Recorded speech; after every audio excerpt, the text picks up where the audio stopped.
Hello दोस्तों, आप सभी लोगों का मेरे YouTube चैनल में स्वागत है। दोस्तों, ये छोटी सी कहानी हमारे सामाजिक तत्वों पर आधारित है। किस प्रकार हमारा समाज किसी कन्या को जन्म लेने से पहले उनकी हत्या करवा देता है। दूसरे शब्दों में कहे तो भ्रूण हत्या हमारे समाज और देश ने विकास तो कर लिया है, लेकिन अभी तक पुराने विचारों से बाहर नहीं निकल पाए। दोस्तों, हम कह तो देते हैं कि लड़की और लड़का एक समान है, लेकिन फिर भी उस लड़की को इस दुनिया में आने ही नहीं दिया जाता। दोस्तों, आज भी कई स्थान ऐसे हैं जहां कन्या को जन्म ही नहीं लेने दिया जाता। दोस्तों, यह कहानी है एक गांव में रहने वाले रूढ़िवादी परिवार की और उसमें रह रहे सदस्यों के विचारों की। उस परिवार की उस गांव में बहुत इज्जत थी और अच्छे पैसे वाले भी थे। उनके एक बेटा रमेश और बेटी सीमा थी। बेटा रमेश बड़ा था और वह अपनी पढ़ाई पूरी करने के बाद अपने पिता के साथ उनकी फैक्ट्री में उनका साथ देने लगा। रमेश की उम्र शादी करने की हो गई थी और अब उनके परिवार वाले रमेश की शादी के लिए लड़की देखने लगे। धीरे धीरे एक साल बीत गया और रमेश के दूर शहर की लड़की पसंद आ गई। परिवार वालों ने रमेश की शादी कर दी धूमधाम से। शादी के बाद रमेश और उसकी पत्नी रीना खुशी खुशी जीवन व्यतीत करने लगे। रमेश के परिवार वाले भी रीना के साथ अच्छे से व्यवहार करते थे। रमेश भी रीना से बहुत प्यार करता था। रीना भी उस परिवार में बहुत खुश थी। रमेश रीना के लिए अच्छे अच्छे तोहफे लाता था। 6 महीने बीत गए और उनके घर में खुशखबरी का माहौल आ गया। मतलब रीना माँ बनने वाली थी। इस खबर को सुनकर पूरा परिवार बहुत खुशी था। परिवार वालों ने इस खबर को सुनकर घर में ही पार्टी की। दोस्तों, पहले ही पता लगाया जाए बेटा है या बेटी। ये सुनकर रमेश के पिताजी बोले कि रहने दो, पहला ही तो बच्चा है। तो रमेश की माताजी बोली नहीं नहीं, पहला है इसलिए तो बोल रही हूँ कि समाज क्या बोलेगा। अगर बेटी हुई तो, अगर बेटा हुआ तो हमारे रिश्तेदारों में हमारा अलग ही दबदबा होगा।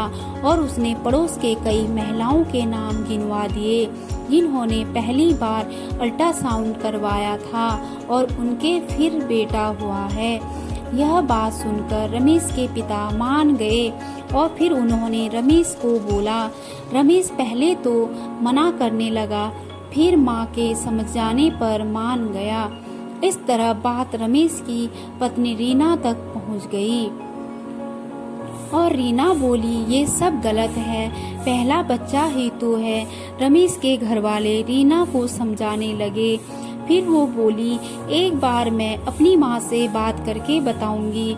यह सुनकर सब मान गए। रमेश के माँ ने पहले ही रीना की माँ से फोन पर बात कर ली थी और रीना की माँ भी उनकी बात से मान गई और उन्होंने रीना को समझा दिया।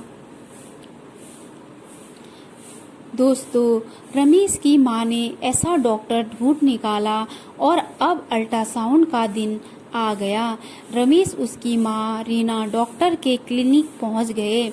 वहां जाने के बाद अल्ट्रासाउंड होने पर पता लगा कि बेटी है।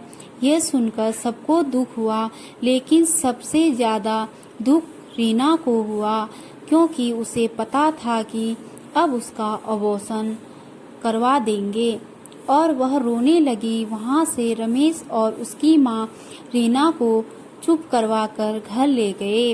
अब घर में जो खुशी का माहौल था वो थोड़ा गम में बदल गया।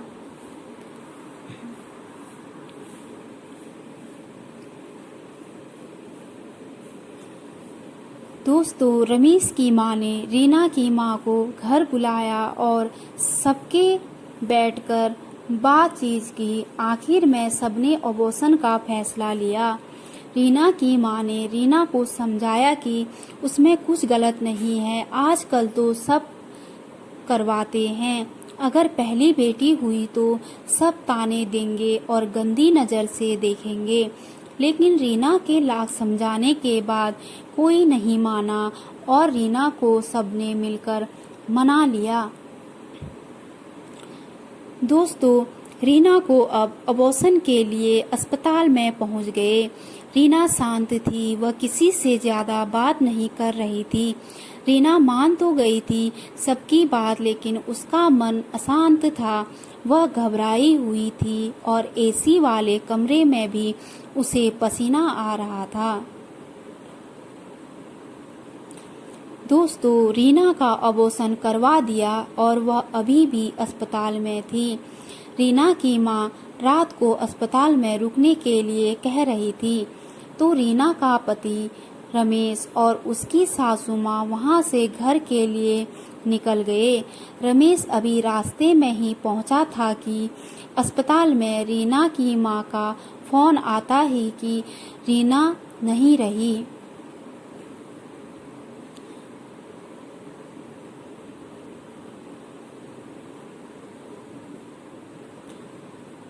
दोस्तों, एक पिता और बेटी की कहानी सुने। दोस्तों, रमेश को कुछ समझ नहीं आया और उसने गाड़ी अस्पताल की तरफ मोड़ दी। जब रमेश अस्पताल पहुंचा तो उसने देखा कि उसकी पत्नी रीना का देहांत हो गया।